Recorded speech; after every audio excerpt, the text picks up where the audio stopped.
တင်နာမှာရှိတဲ့မင်းကလေးတွေကနှုတ်ခမ်းနီလင်းထားသလိုလာနေတာမင်းဖူလားအဲ့ဒါဘာလဲဆိုတော့ဘတ်စလင်ကိုမုံလာဥညီအရှင်နဲ့လေးလိုက်တင်နှုတ်ခမ်းလေးကပန်းရောင်လေးတန်းပြီးနူးနူးညက်ညက်လေးနာနန်းကျင်စရာလေးဖြစ်သွားမယ်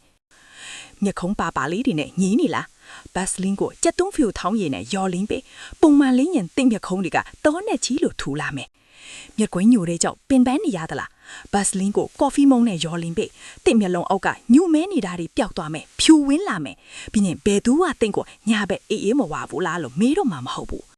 အသားရည်စူပြေးချင်တဲ့သူတွေဘတ်စလင်ကို baby oil နဲ့ယော်လင်းပေးတင့်အသားရည်ကခလီးငယ်ရဲ့တင်ပေါလို့နူးညံ့သွားမယ်ပြီးတော့အသားမဲတာတွေပါပျောက်သွားမယ်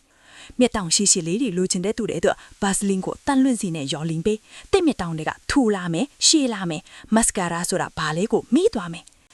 ခန္ဓာကိုယ်မှာအသားမဲတဲ့နေရာတွေရှိလားဘတ်စလင်ကိုမုံပုတ်ဆိုတာနဲ့ယော်လင်းပေးတင့်ခန္ဓာကိုယ်ကအမဲခွက်တွေအကုန်ပျောက်သွားမယ်တင့်ကိုတင်ပြန်မှတ်မိမှာမဟုတ်ဘူး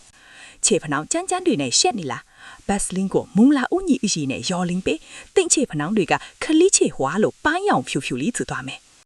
လက်သေးရှည်လေးတွေလိုချင်လားဘတ်စလင်ကိုစန့်စေးရည်နဲ့ယော်လင်းပေးပုံမှန်လင်းရဲ့တစ်လက်သေးတွေကတမဏိလိုမာပြီးဘယ်တော့မှမကြိုးတော့ဘူးဈေးကြီးပေးရတဲ့လက်သေးပင်ဆိုင်ကိုလည်းသွားစရာမလိုတော့ဘူး